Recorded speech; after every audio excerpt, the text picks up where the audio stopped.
Gálatas capítulo 4.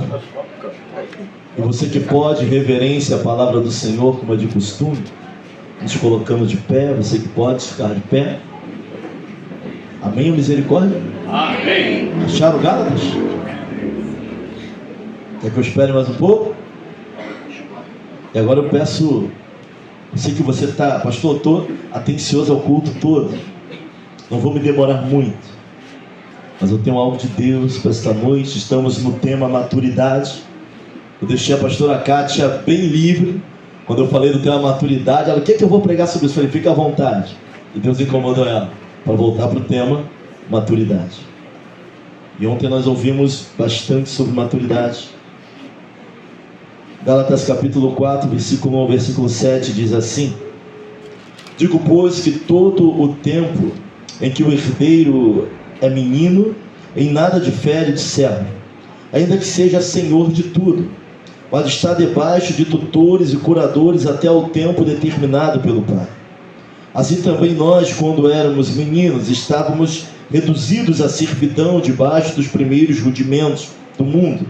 Mas vindo à plenitude dos tempos, Deus enviou seu Filho, nascido de mulher, nascido sob a lei, para remir os que estavam debaixo da lei, a fim de recebermos a adoção de filhos.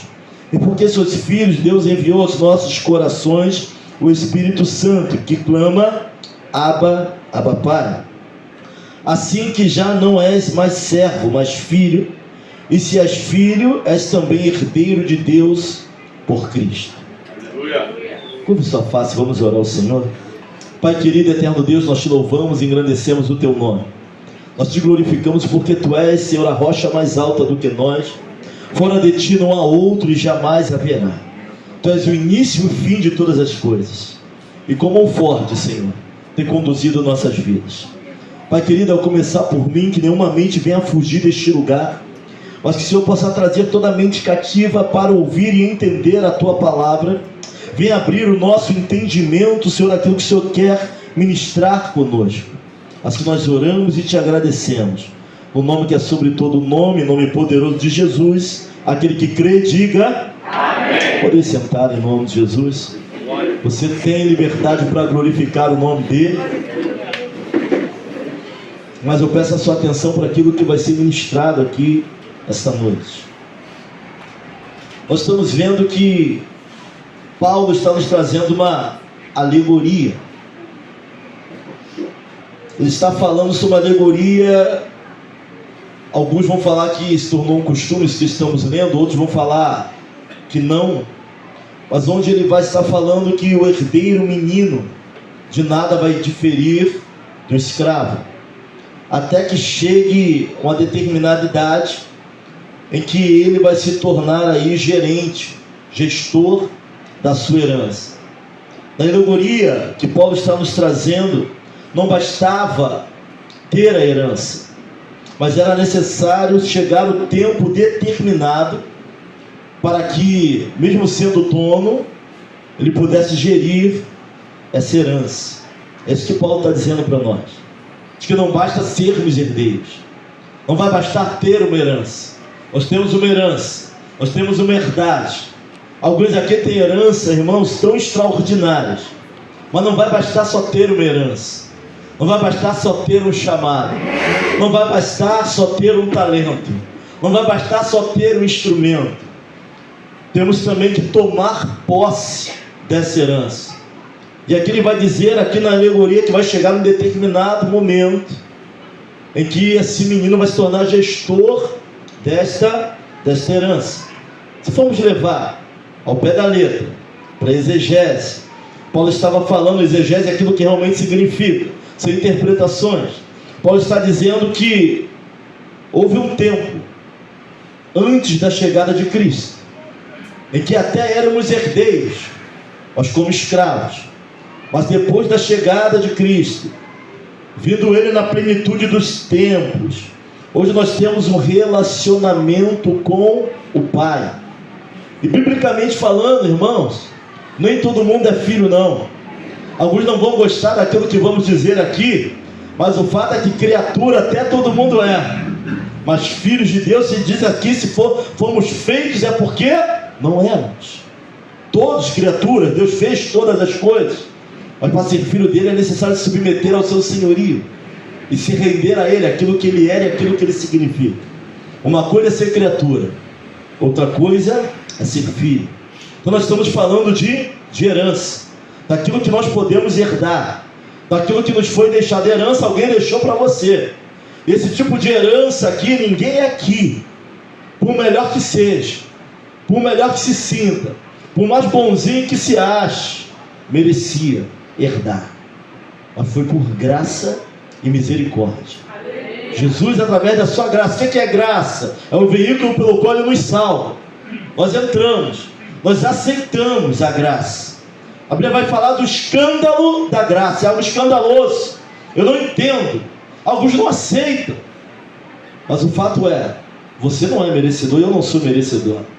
Se não fosse a graça do Senhor, se não fosse pela misericórdia de Deus, nem aqui estaria com o microfone na mão, apregoando, pregando para a igreja. Paulo vai dizer que ele é o menor dos apóstolos, porque ele veio e perseguiu a igreja, mas pela graça ele era o que era. Olha para alguém e fala assim, ó, você não merece, mas a graça te alcançou. Isso é algo tão profundo que nem remorso você deve levar na sua mente. Paulo vai dizer que nem ele aceita julgamento de alguém e nem ele mesmo se julga, mas a graça fez ele ser quem ele era. Tem pessoas que se julgam, até o momento acha que alguma coisa vem dela, acha que até nos erros ela se julga. É graça, é misericórdia. Então Paulo está tratando disso na exegese, aquilo que realmente o texto significa, mas também vai nos trazer uma alegoria de que não adianta só ter herança, é necessário ter a idade para herdar a herança, é necessário ter a estrutura para tomar posse dessa herança. Nós temos aqui dois testamentos, o antigo e o novo. O novo é a nova aliança superior à antiga, mas essa tudo aqui é a palavra do Senhor. Mas para herdar aquilo que foi deixado, para herdar aquilo que Deus tem na nossa vida, é necessário tempo e tomar posse para gerirmos essa herança. Meus irmãos, eu não tenho dúvida que sem maturidade ninguém aqui vai provar a plenitude daquilo que Deus tem para a sua vida. Estamos falando de maturidade. Sem maturidade é impossível provarmos na sua plenitude tudo o que Deus tem separado para nós como herança. Vamos precisar disso.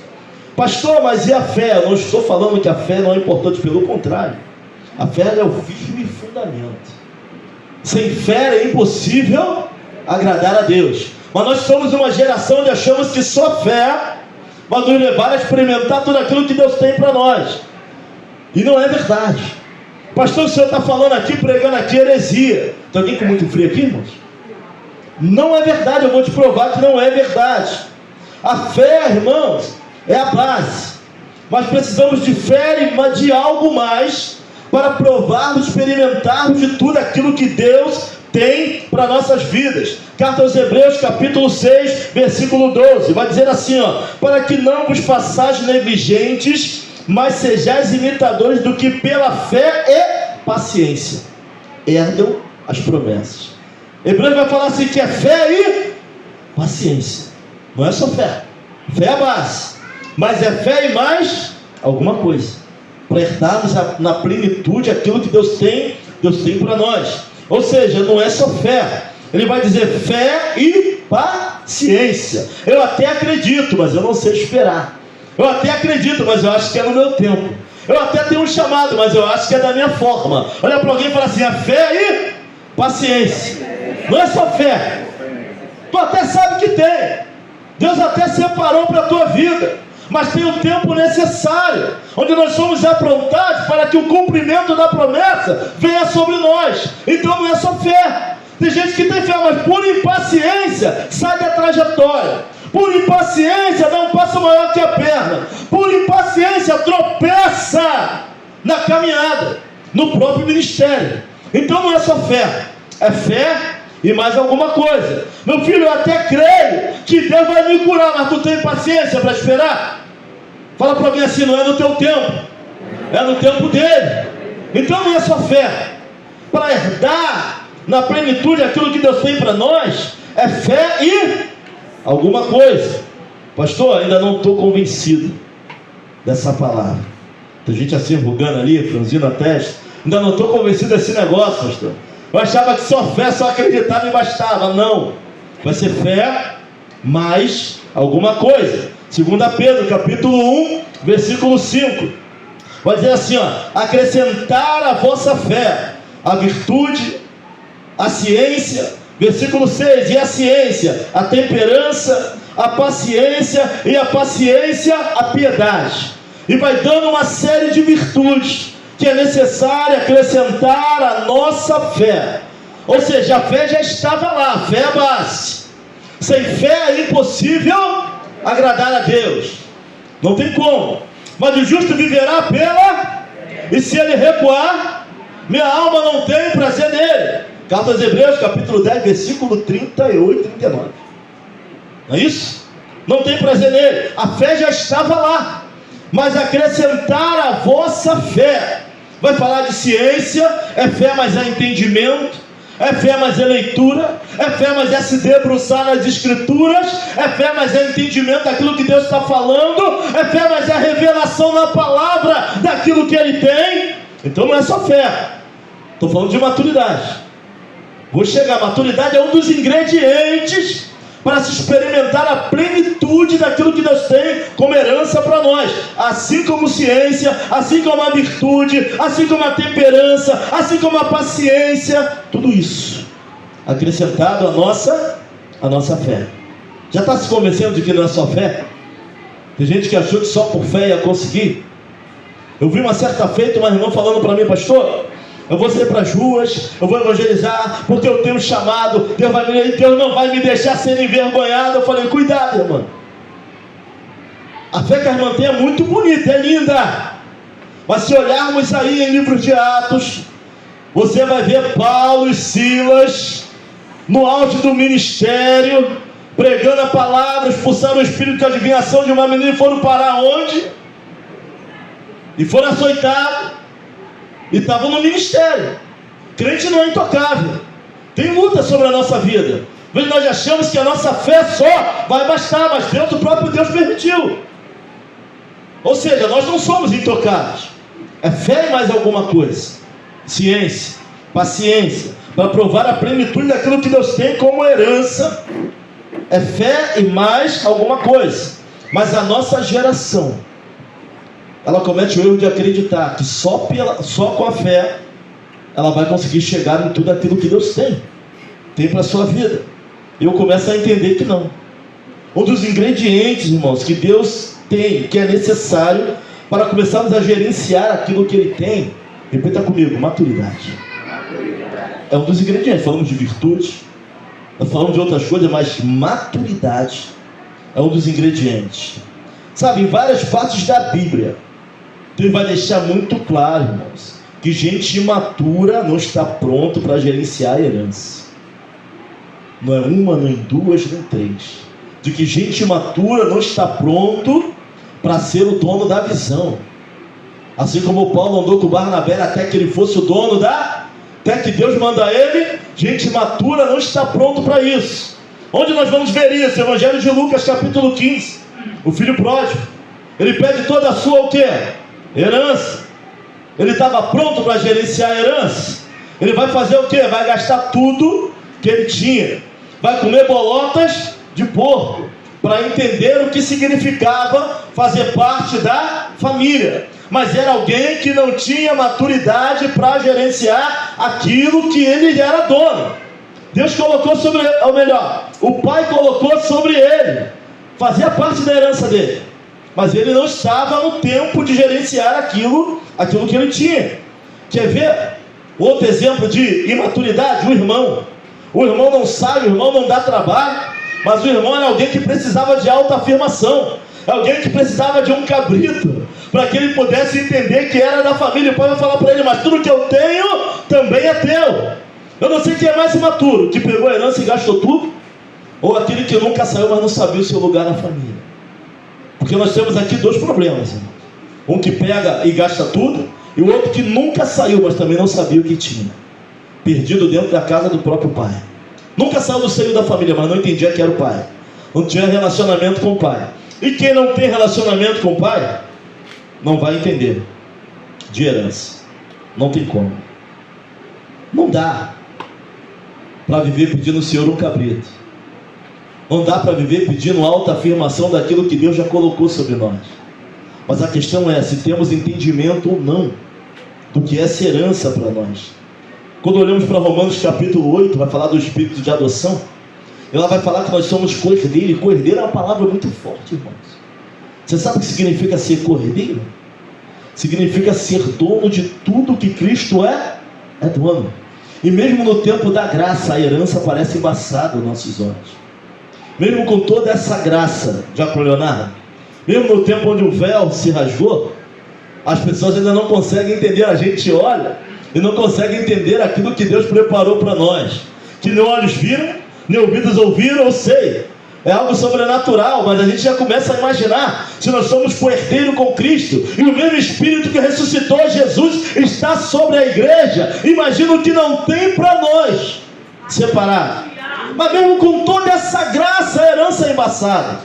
A gente olha e não consegue entender tudo que Deus preparou para nós. E aí nós vamos pegar na Bíblia uma mulher chamada, vamos chamar ela de a mulher cananeia. Alguém que nem era do povo, alguém que entende que só das migalhas dessa herança ela sobreviveria. Sabe o que ela fala para Jesus? Ela fala assim: olha, meu Senhor, já que os filhos que são herdeiros não querem, dê-me um pouquinho de migalha, porque só migalha, só o resto dessa herança pode curar minha vida, pode curar minha família. Olha para alguém e fala assim: tu é herdeiro ou não é, meu irmão? Fala para ele: tu é herdeiro ou não é? Porque essa mulher nem fazia parte do povo. Entendia que migalhas poderiam mudar a sua vida. Migalhas, não é herança. Ela está falando para ele: porque eu daria aos cães? Ela olha para ele: mas os cães são herdeiros. Não, tudo bem, eu sou cão, mas o herdeiro não quer. Então, só o farelo dessa herança pode mudar a minha vida. Você acredita nessa noite que só um pouco do que Deus tem pode mudar a tua vida por completo? Só um farelo. Mas o problema é que tu não é a mulher cananeia. Tu faz parte do povo de Deus, tu é cordeiro. Então não vai servir só o farelo para nós. Nós fazemos parte desse povo que vai herdar essa herança. E tem gente assim franzendo a testa, não entendendo. Como é que pode? Pastor, mas eu me sinto tão miserável, mas sendo cordeiro de Cristo. Não. Olha a grandiosidade do Evangelho, irmãos. E como nós, a herança nos parece embaçada. Sabe, uma luta, uma chuva não pode tirar aquilo que Deus separou para nós. Aleluia! Sabe, nossos irmãos estão ali sofrendo, mas entendem que isso não pode tirar o que Deus separou para a vida deles. Sabe, vai acabar esse culto aqui, tu vai receber bênçãos aqui, Deus vai falar o teu coração, você vai chamar o Uber, e o Uber demorando não pode tirar a tua bênção. Nem isso pode embaçar aquilo que Deus tem para nós. Mas aos nossos olhos, a herança de Deus para nós não é muito clara. O fato é que toda pessoa que é colocada diante da herança, você está apta para gerir isso, pode gerar o caos e vai fracassar. Jesus, aos 12 anos de idade, ele desce na comitiva, na Páscoa, a Jerusalém. Ele se perde dos seus pais voltam na comitiva, vão procurar, cadê Jesus? Onde estava Jesus 3 dias? Quando eu vou olhar, ele está onde? Está no templo. 12 anos, irmãos, dando uma aula para os sacerdotes. 12 anos de idade. Eles ficavam olhando para ele e não entendendo nada. Como é que pode tanta sabedoria? Mas ele não começa o seu ministério antes do 30. E agora? Por que ele não começou o ministério aos 12? Não era tempo. Até para ele houve um tempo. Até para ele, sabe, a estrutura. Tem gente que pega o filho só porque prega bem, joga lá nos Gideões, é menino, fenômeno. Está onde hoje? Está onde hoje? O fato de ter herança não significa que está pronto para gerir. O fato de ter promessa, o fato de ter talento, o fato de ter ministério não significa que está pronto para executar. Tem o tempo da verdade. Tem o tempo de assumirmos essa herança. Ele não começa antes dos 30. 12 anos já estava dando festa, ele é Deus. Mas o ministério para nos ensinar que tem um tempo para tudo na nossa vida. Temos que estar aptos a gerenciar a herança. Remédio é bom, mas tem que botar longe do alcance de criança. Isso é duro de se ouvir e complicado, porque o remédio é bom na mão de quem sabe usar, mas se criança pegar, já era, vai tomar de qualquer maneira, ou seja, fora do alcance de crer em Deus, não faz diferente na nossa vida, sabe? Ele até libera o dom. Eu creio aqui, irmãos, como o ar que eu respiro, que tem heranças ministeriais aqui extraordinárias. Aleluia! Mas nós temos que pegar esse ingrediente para gerir essa herança: maturidade. Não temos para onde correr disso. Por isso que Paulo vai orientar a Timóteo. Ele vai falar: Timóteo, não levanta líder neófito. 1 Timóteo 3, versículo 6. O que é neófito? É alguém que é novo na fé. Não bota bispo novo, para que ele não se soberbeça e caia na condenação do diabo. É o que ele vai orientar a Timóteo. Irmão, é melhor não ter um líder do que botar um líder imaturo. Isso a gente vai aprendendo. O líder imaturo, ele vai causar mais prejuízo à igreja do que deixar sem liderança. Essa é a grande questão. Temos que manter fora do alcance, porque ainda não é tempo. E Paulo está dizendo isso aqui na alegoria, que o pai ia colocar tutores, coordenadores, pessoas sobre ele, até que chegasse o tempo dele gerir a herança. É por isso que Deus coloca pessoas também na nossa vida, porque não é tempo ainda. Gera o caos, não tem jeito. Mas tempo é tudo para se chegar à maturidade. Carta aos Hebreus, capítulo 5, versículo 12. Depois de tanto tempo, vocês já deveriam ser mestres, mas ainda precisam de alguém que lhes ensine as primeiras lições dos ensinamentos de Deus. Em vez de alimento sólido, vocês ainda precisam de... Então tempo não é tudo. Tempo mais alguma coisa. Diga para alguém assim: é tempo.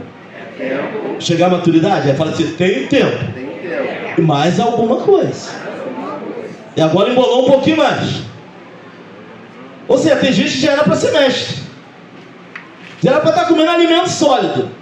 Por que ainda está tomando leite? Por que ainda tem que ter alguém para ensinar os primórdios, a base? Por que não evoluiu? Porque então era para ser. Então não é só tempo. Tempo também é importante, irmãos, mas tempo não é tudo.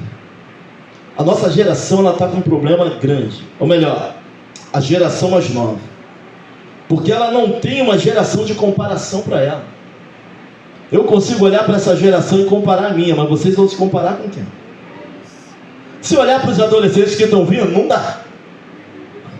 Minha geração vocês nem viram. Alguns viram pequenos as coisas que fazíamos. Vocês vão se comparar com quem? Quando eu olho para a nova geração, eu consigo olhar para mim, e às vezes eu vejo todo mundo muito igual, e ninguém querendo assumir responsabilidade.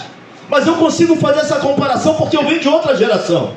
Mas eles não conseguem, porque a nova geração, os jovens que aqui estão, eles não têm alguém para se comparar, uma geração depois da deles. Se eles iam olhar e falar assim: ó, essa geração, ó, a nossa tem isso, essa tem, mas eles não têm.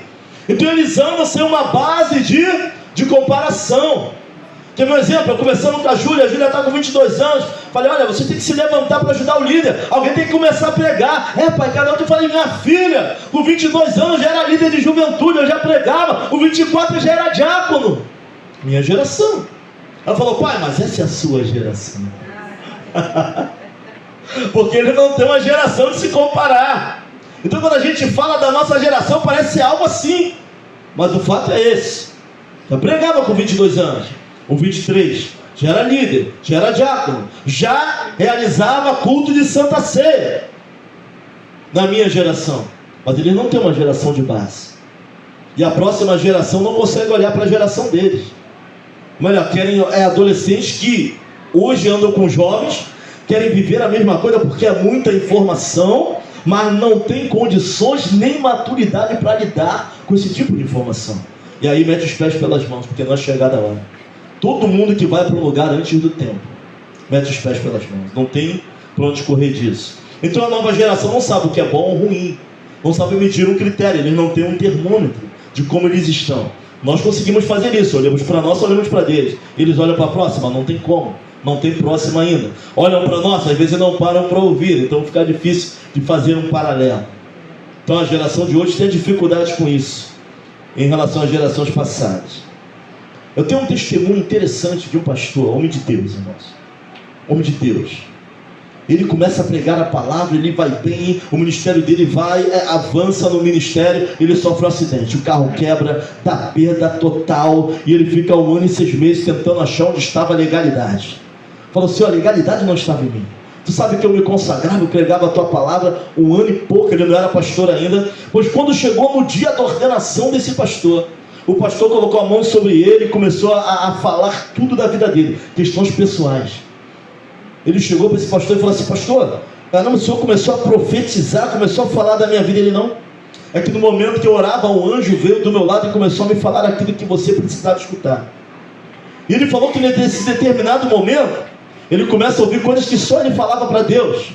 Sabe, de repente, o pastor apontou para ele e falou assim, fala para ele, o anjo falou assim, fala para ele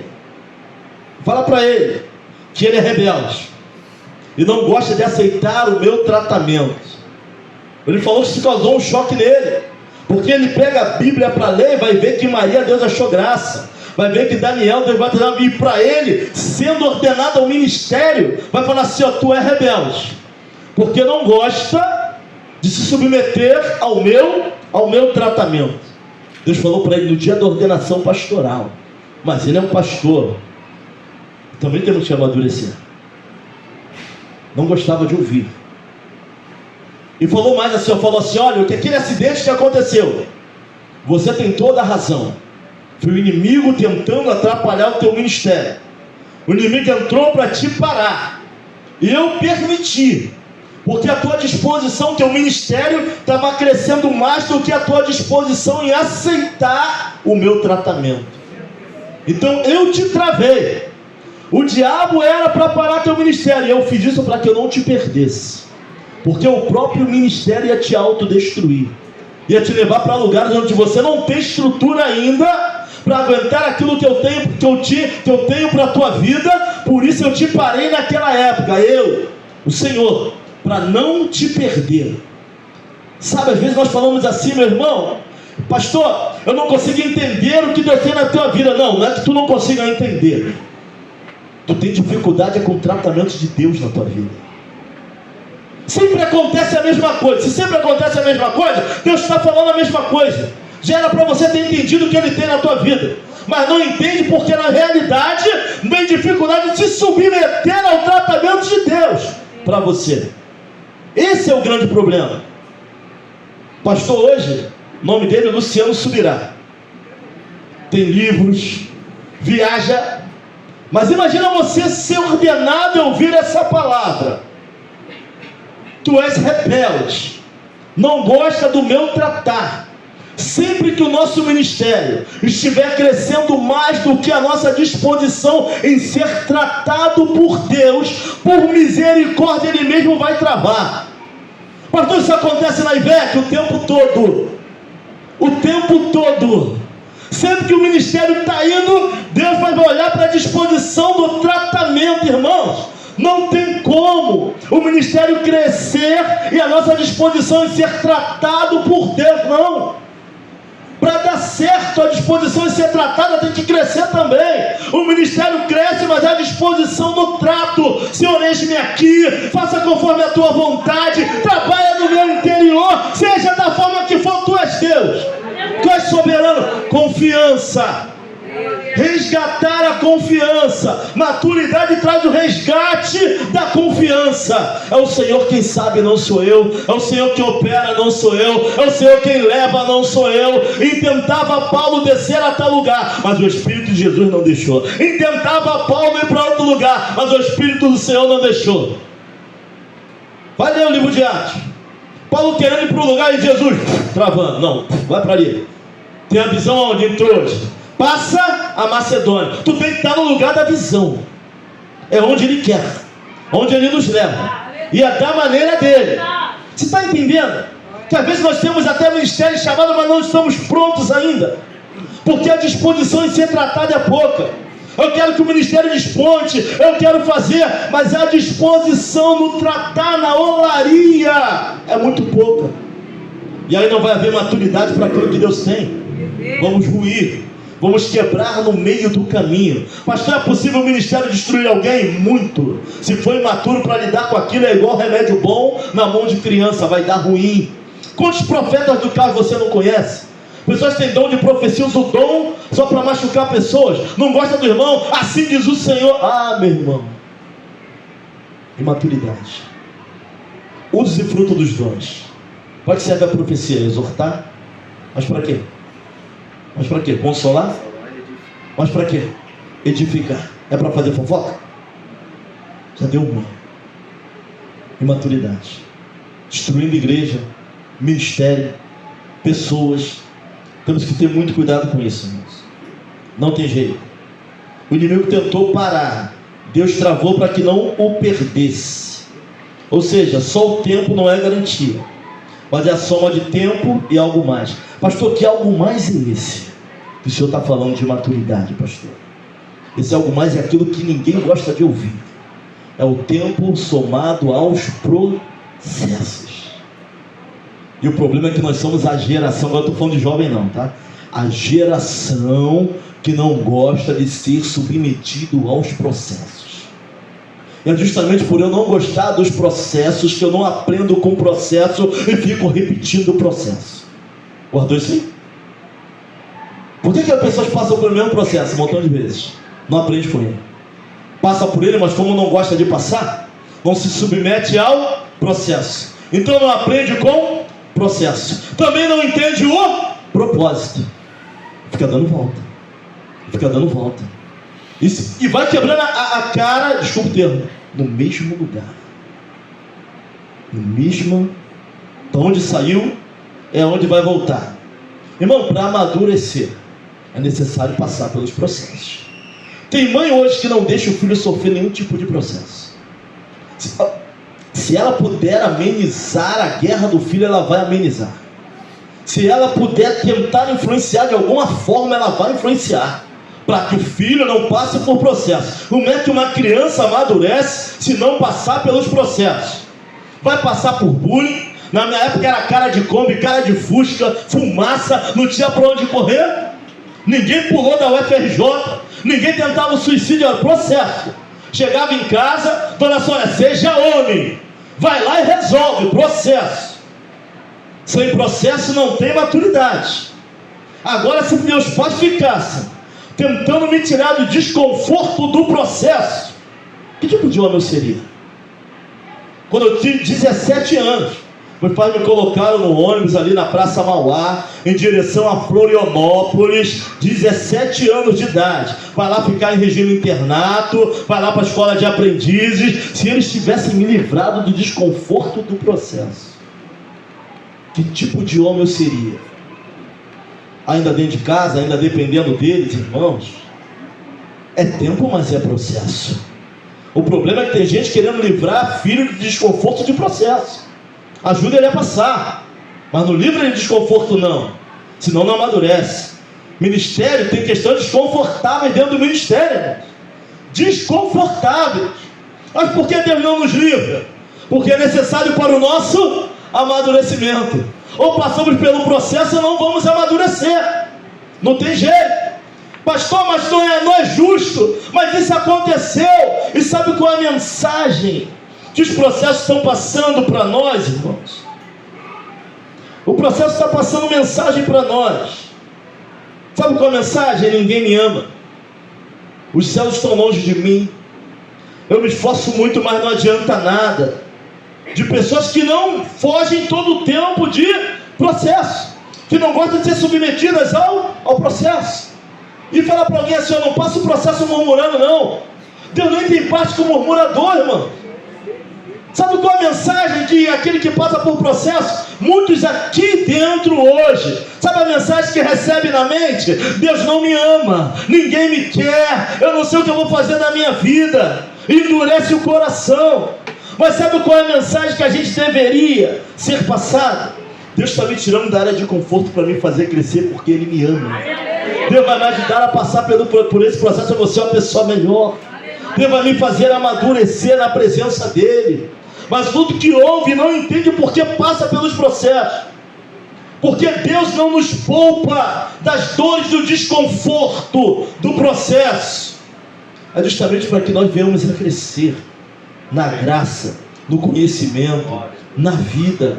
Hoje eu louvo a Deus pelo desconforto que meus pais me criaram dentro do processo.